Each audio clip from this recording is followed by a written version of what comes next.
안녕하세요. 얼마 전 결혼하고 신혼 생활 중인 30대 여자예요. 저는 남편과 함께 살고 있는데 빌라 3층에 살고 있고 아래층에는 저의 친정엄마가 살고 계세요. 엄마가 건강이 좋지가 않으시거든요. 남편이 참 착한 사람이라서 우리가 모시고 살자고 했는데 엄마가 부득불 부담스러우니 싫다고 우기셔서 타협안으로 같은 빌라에 사는 것으로 해결했습니다. 엄마는 제게 참 애틋하고 아픈 사람이에요. 사실 저는 8살 때까지만 엄마랑 살고 그 후로 헤어졌다가 수십 년 후에야 다시 만났거든요. 그 사연이 참 기가 막히고 아직도 생각하면 분통이 터지기도 하는데 한번 제가 살아온 이야기를 해볼게요. 저는 외동딸입니다. 가족 형편이 넉넉한 편은 아니었지만 그래도 아이가 저 하나밖에 없어서 부모님이 어찌저찌 아끼고 버시면서 잘 생활을 해나가셨어요. 아빠는 택배기사로 일하셨고 엄마는 동네 갈비집에서 밑 반찬들도 만드시고 주방 설거지나 서빙도 하셨죠. 두 분은 어린 나이에 결혼을 하시고 저를 낳으셔서 어린 시절 제 가족 사진에서 두 분은 마치 연애하는 연인이 조카를 봐주는 것 같이 보이는 경우도 있었어요. 특히나 엄마는 얼굴이 참 희고 고운 얼굴이셨죠. 같은 여자인 제가 봐도 참 예쁘고 아름다우셨어요. 그렇게 저희 가족은 부모님이 밤낮 쉬지 않고 일하시며 바쁘고 힘드셨지만 그래도 함께 단란하게 살았어요. 쉬는 날엔 나들이도 가고 명절에는 할머니 할아버지 댁 가서 다 같이 맛있는 것도 먹고 밤새 놀기도 하면서요. 그러다 그 행복은 오래가지 않았습니다. 제가 8살, 즉 초등학교 1학년이던 때 학교에서 갑자기 쓰러졌어요. 아직도 그날이 기억나요. 체육 시간에 친구들과 운동장 놀이터에서 놀고 있는데 뛰는 도중에 갑자기 가슴이 턱턱 막히면서 숨을 쉴 수 없을 것 같은 느낌이 들었거든요. 허걱거리며 저는 쓰러졌고 친구가 선생님께 말씀을 드려서 선생님이 구급차를 불러 저를 병원으로 데려가게 하셨습니다. 응급실로 실려가 이런저런 검사를 받았죠. 엄마 아빠는 일을 하시다가 담임 선생님의 전화를 받고 양해를 구하고 바로 병원으로 달려오셨어요. 검사 결과 저는 심장병이었죠. 당장 수술이 필요하고 수술 후에도 성인 때까지 계속 검사를 하고 관리를 해야 하는 병이었고 저희 부모님은 그 말을 듣자마자 당장 수술 날짜를 잡아달라고 하고 우리 딸 꼭 살려달라 말씀드렸습니다. 그런데 수술비가 문제였어요. 대출을 받거나 돈을 빌리지 않는 이상 부모님 수입과 당시 저희 집 자산으로는 제 수술비가 무리였던 것이죠. 외조 부모님과 친조 부모님도 돈을 융통하시려고 백방으로 돌아다니셨고요. 일단 무조건 수술은 시킬 거라고 날짜를 잡아두기는 했는데 수술 날은 점점 다가오고 돈은 준비가 안 되고 부모님 속이 바짝바짝 마르고 있었죠. 이러다 수술 못 받는 거 아닌가 하고 엄마도 아빠도 정말 많이 우셨대요. 당장에 있는 돈을 다 끌어서 수술비를 융통한다고 하면 수술 후 입원비와 생활비 등이 거의 바닥나는 수준이었어요.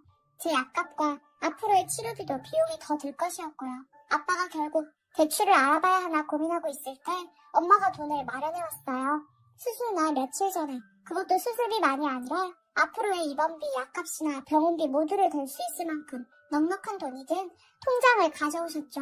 아빠는 너무 놀라서 어디서 가져온 통장이냐고 엄마에게 다그쳐 물었지만 엄마는 돈을 융통할 길이 생겨서 구해온 돈이라고 얼버무리며 정확한 출처를 밝히길 꺼려하셨어요. 아빠는 아무래도 의심스러우셨던지 계속 엄마에게 캐물으셨지만 엄마는 계속 대답을 회피하시다 나중에는 애가 죽게 생겼는데 수술비를 애써 마련해왔더니 지금 이게 무슨 태도냐고 화를 내시며 아빠의 질문을 차단하셨습니다. 아빠는 마음 한가운데 찜찜함이 나와 있었지만 그래도 어쨌든 수술비가 마련된 것은 사실이니 딸부터 살리자는 심정으로 그냥 묻어두셨어요. 저는 며칠 후 예정일에 맞춰 수술을 받았고 그 후 심장 치료를 시작했죠. 수술을 받은 후 제 생활은 완전히 달라졌어요. 저는 학교 소풍은 당연하고 체육 시간에도 참여할 수 없었고 점심시간에는 약과 엄마가 따로 싸준 도시락을 먹어야 했죠. 그래도 친구들과 선생님들이 잘 배려를 해줘서 학교 생활이 어렵진 않았어요. 병원 다니는 것도 약 먹는 것도 귀찮고 번거롭고 때때로 느껴지는 가슴의 통증과 옷 갈아입을 때마다 보이는 수술 흉터 자국이 거슬리기는 했지만 그래도 저는 그 모든 일들을 잘 견뎌나갔습니다. 오히려 제가 견디지 못한 것은 엄마였어요. 태어나고 나서 한 3개월이 지났을 때였을까요? 겨울이 시작되던 무렵이었어요. 다시 학교에 나가기 시작한 지 좀 되었고 먹어야 하는 많은 약들도 다 차례를 외워갈 때였죠. 엄마는 집에 늦게 들어오는 날이 잦아졌어요. 심지어 아빠보다 늦게 들어오기도 하고 엄마가 집에 들어오는 소리가 들려 시간을 확인해보니 새벽 4시가 넘은 경우도 많았죠. 엄마에게 왜 이렇게 늦게 오냐고 물으면 엄마가 일을 많이 해야 해서 그렇다고만 했어요. 아빠도 엄마가 뭔가 이상하다고 생각하셨어요. 밤에 두 분이 언쟁하시는 소리가 자주 들렸죠. 아빠는 주로 애는 아픈데 애를 장모님한테 맡기고 어딜 그렇게 돌아다녀? 일한다는 핑계대지 마. 내가 전화도 해봤어. 당신 일 저녁 9시면 마무리라면서. 사장이 애기 엄마 애가 아프다고 일찍 끝내줬다면서 어디 갔었어? 하고 물었어요. 엄마는 그럴 때마다 나도 내 사생활이 있어. 내가 애한테 신경 안 쓰는 것도 아니고 병원도 꼬박꼬박 내가 데려가는데 뭐가 문제야?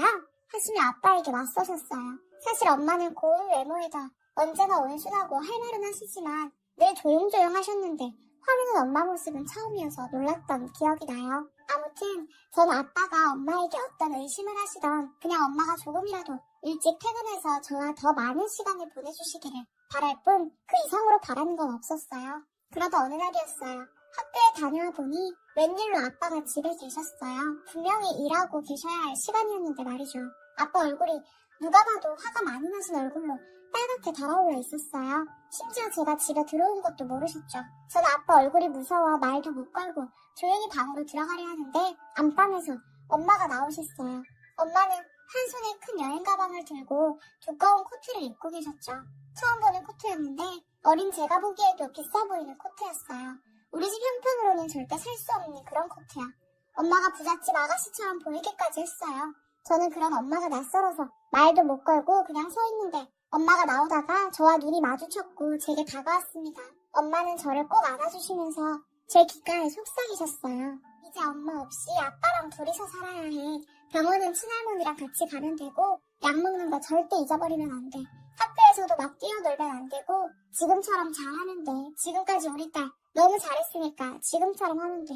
우리 딸 잘할 수 있지? 우리 딸 믿어? 하시는데 울음이 섞인 목소리였습니다.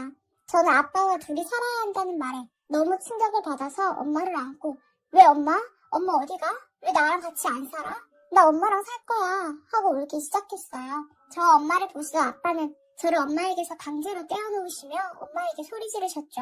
아빠 역시 목소리에 울음이 담겨 있었고요. 그래 그렇게 좋으면 가. 자기가 낳은 핏덩이 버리고 그렇게 돈 많은 놈이 좋으면 가라고. 애는 내가 키울 거야. 다시는 죽을 때까지 애 얼굴 볼 생각도 하지 마. 절대 안 보여줄 거니까. 아빠가 소리 지르는 걸 들으면 저는 진짜 내가 엄마랑 못 살게 되는 거구나 라는 생각에 눈물만 났습니다. 엄마는 애써 울음을 참으면서 애 달래줘. 계속 울면 심장에 물이 될 거야 라고 하시면서 현관문을 열고 나가셨습니다. 그리고 뒤도 한번 돌아보지 않으시고 그대로 떠나버리셨고 저는 그런 엄마를 울면서 뒤쫓아가려고 했지만 아빠가 저를 꽉 붙잡고 놔주시지 않으셨어요. 저는 아빠 품에 안겨서 그저 울기만 했고 왜 엄마랑 못 살아? 하고 물었습니다. 아빠는 당시 많이 화가 나셨던 모양이었어요. 제게 엄마가 떠난 이유를 솔직하게 가감없이 다 이야기해 주셨거든요. 엄마는 이제 아빠 말고 다른 아저씨가 좋대. 그래서 떠났어. 엄마는 이제 그 아저씨랑 살 거야. 하고 분노가 가득 담긴 목소리로 말씀하셨죠. 저는 엄마를 이해할 수 없었어요. 엄마는 분명 아빠와 사이도 아주 좋았거든요. 딸의 투병과 좋지 않은 형편 속에서도 두 분은 늘 서로를 사랑하셨어요.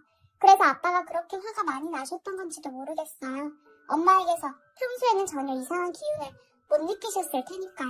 그렇게 엄마가 떠나고 저와 아빠 두 사람의 생활이 시작되었습니다. 병원 치료와 검사는 친할머니나 친할아버지가 맡아주셨고 집에 오면 텅 빈 집, 때때로 할머니가 제 하교를 맞아주셨죠. 아빠는 한동안 우울해하셨지만 어린 딸이 있으니 마음을 애써 잡으신 것 같았어요. 열심히 일을 하시면서도 제 치료를 신경 쓰셨고 제 숙제를 도와주시기도 했죠. 자랄수록 엄마가 아빠한테 한 행동이 어떤 행동인지 점점 더 잘 깨닫게 되었고 그에 따라 엄마를 향한 증오심도 무럭무럭 자라났어요. 엄마는 바람이 났고 그 바람난 남자 때문에 아빠와 아픈 나를 버리고 새살림을 차린 거죠. 때때로 그런 생각도 했어요. 내가 아파서 나 아픈 것 뒤치다거리 하기는 싫어서 더 이상은 힘들게 일하면서 몸도 아픈 딸까지 건사하기 싫어서 그래서 날 떠난 거라고요. 그런 생각이 들면 이 모든 게 다 내 잘못인 것만 같아서 아빠에게 한없이 미안하고 죄스러웠어요. 물론 아빠는 늘 제게 한결같이 좋은 아빠로 최선을 다하는 아빠로 계셨지만 아빠를 볼 때마다 내가 너무 아파서 모든 게 잘못된 것 같아 속상하고 힘들었습니다. 그날 이후 엄마, 심지어 외조부모님과도 연락이 모두 끊겼고 소식 한 줄 듣지 못했어요. 엄마가 말 그대로 내 세상에서 아예 사라져버린 거죠. 저는 엄마를 향한 분노로 치료도 더 열심히 받고 공부도 열심히 했어요. 반드시 성공해서 아빠를 행복하게 해주고 싶었거든요. 그게 제 삶의 목표였어요. 열심히 공부해서 성적도 늘 좋았고 치료도 잘 받아서 고등학교 졸업 무렵엔 정상인들과 거의 비슷하게 생활할 수 있게 되었어요. 먹는 약도 줄었고 체력도 늘어났죠. 그리고 원하던 대학에도 합격했습니다. 대학에서도 늘 성적 장학금을 받을 정도로 공부를 열심히 했고 장학금들 덕에 첫 학기를 제외하고는 등록금 걱정도 별로 없이 무사히 졸업했어요. 졸업하고 나서 저는 전공대로 호텔에 취업했죠. 호텔리어가 늘 꿈이었거든요. 첫 월급을 타고 아빠를 비싼 레스토랑으로 모셔가 밥을 사드렸어요. 언제 커서 취직해서 아빠를 이런 비싼 곳에서 밥을 먹여주냐고 우시더군요. 저도 눈물이 났지만 애써 웃으면서 앞으로는 이런 데서 식사하는 게 질리도록 먹여줄 거야 하고 말씀드렸어요. 취직해서 열심히 일했고 열심히 돈을 모았습니다. 그리고 일하다가 지금의 제 남편을 만나 연애도 시작했죠. 연애한 지 3년 정도 되었을 때 청혼을 받고 결혼하기로 했어요. 결혼하겠다는 소식을 전했을 때 가장 기뻐한 건 아빠셨어요. 그리고 저는 그날 충격적인 소식을 들었습니다. 아빠가 사실은 말기암이야. 우리 딸 걱정할까 싶어서 말을 못했는데 이제 시집 간다니까 아빠 편하게 갈 수 있을 것 같아. 아빠의 말에 너무 놀라 당장 병원에 갔더니 이미 여기저기 전이되어서 손 쓸 수가 없다고 했습니다. 왜 우리 아빠는 이렇게 힘들게만 사나 싶어 그날 아빠를 안고 많이 울었어요. 아빠는 괜찮다고 저를 달래주셨지만요. 결혼식에는 아빠 손을 잡고 들어가고 싶었는데 아빠는 안타깝게도 제가 결혼하기 5개월 전에 돌아가셨습니다. 장례식장에서 정말 많이 울었어요. 남편이 제 심장이 혹시나 잘못될까봐 24시간 내내 지키고 있었죠. 장례가 끝나고 남편은 아버님이 걱정하시지 않게 행복하게 잘 살자고 했고 저는 그 말에 마음을 추스리고 다시 결혼 준비를 시작했어요. 그러다가 드레스를 고르는 날이 왔죠. 드레스샵에 남편과 함께 가서 여러 드레스를 하나하나 보던 중이었는데 뒤쪽에서 고함이 들려오더군요. 돌아보니 어떤 아줌마가 소리를 지르고 있었습니다. 들어보니까 내가 똑바로 들고 있으라고 했지 가방도 제대로 못 들고 쓸모없는 것? 이라고 하더군요. 무슨 하늘을 부리는 것 같아서 얼굴이 찌푸려졌습니다. 그리고 계속해서 폭언을 하는데 그 폭언을 듣는 자는 죄송합니다만 반복했어요. 들으니 그분도 꽤 나이가 있어 보였죠. 계속되는 폭언을 제가 참다 못해 그쪽으로 걸음을 옮겨 아줌마에게 말했습니다. 저기요, 너무하신 거 아니에요? 무슨 말을 그렇게 싸가지 없게 하세요? 하고요.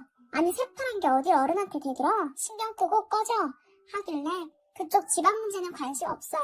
아줌마, 지금 여기 사람들이 죄다 시끄러워서 피해 본다고요. 저기요, 이 아줌마 누군지 모르겠지만 그냥 나가세요. 하고 폭언을 듣는 아줌마에게로 고개를 돌렸습니다. 그 순간 저는 너무나 놀랐어요. 수십 년이 지났지만 절대 잊지 못하는 얼굴, 바로 제 엄마였거든요. 세월의 풍파로 얼굴엔 주름이 많이 생겼고 흰머리도 보였지만 여전히 남아있는 고운 태가 영락없는 저의 엄마였습니다. 눈이 마주치는 순간 엄마의 얼굴도 굳어버렸어요. 그래도 딸 얼굴이라고 한 번에 알아보긴 한 거죠. 무슨 생각이었는지 모르겠습니다. 무작정 엄마 손을 잡아 끌고 샵 밖으로 나왔어요. 뒤에서 남편과 그 아줌마가 불렀지만 들리지 않았죠. 샵 밖으로 나와 엄마에게 여기서 뭐해? 하고 물었습니다. 수십 년 만에 첫마디였죠. 엄마는 대답을 못하고 저를 그저 눈물 맺힌 눈으로 바라보기만 했고 저는 그런 엄마의 모습에 더 화가 나기 시작했어요. 그렇게 바람나서 우리 버리고 나갔으면서 왜 이렇게 살고 있는데? 이렇게 사는 게 아픈 딸 키우는 것보다 낫다고 생각한 거야? 제 물음에 엄마는 눈물을 흘리면서 그런 게 아니야 하고 대답했어요. 저는 됐어, 나는 엄마 없는 애로 살았으니까 달라질 거 없어. 그냥 이대로 묻어두고 헤어져. 앞으로 다신 볼 일 없을 거야. 하고 다시 샵으로 들어가려고 했습니다. 그때 엄마는 절 다급히 잡더니 펜을 꺼내서 제 손바닥에 전화번호 하나를 급하게 적더군요. 엄마 번호야, 꼭 전화해줘. 그 말을 남기고 엄마가 먼저 샵에 들어갔고 저는 따라 나온 남편에게 그냥 오늘은 가자고 하고 샵을 떠났습니다. 남편에게 사실을 말하니 그래도 뭔가 사연이 있는 것 같은데 연락은 해보라고 하더군요.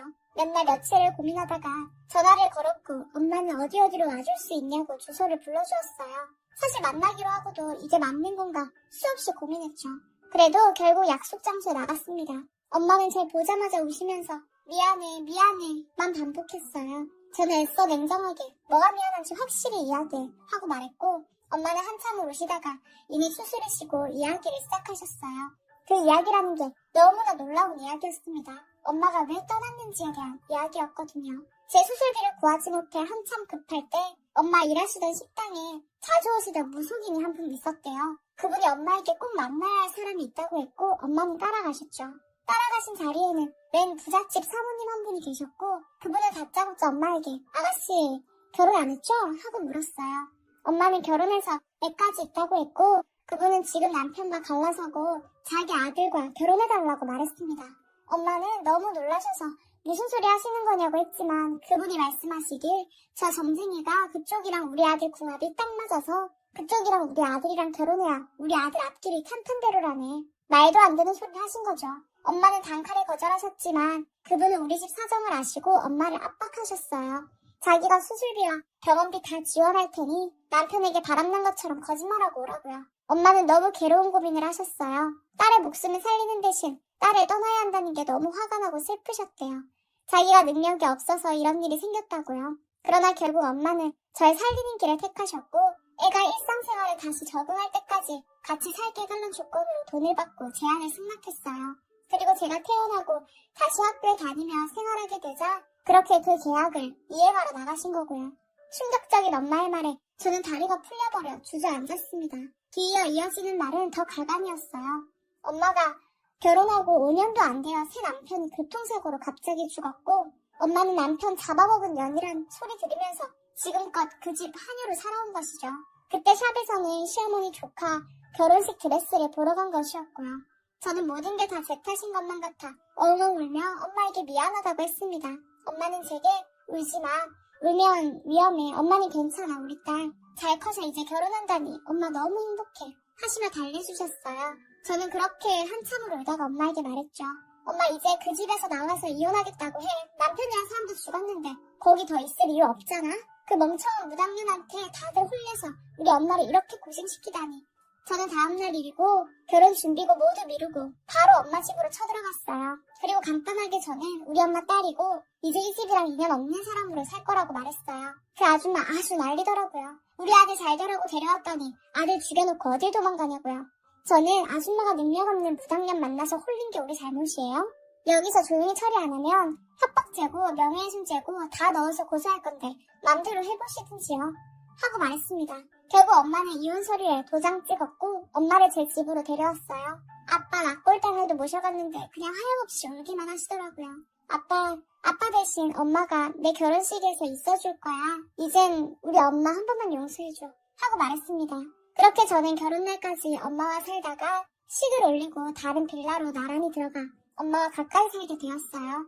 그동안 얼마나 고생을 했는지 엄마 건강이 정말 안 좋아서 제가 병원도 같이 다니고 있죠. 엄마 생각만 하면 지금도 눈물만 나요. 이제는 엄마도 저도 행복하게 살고 싶네요.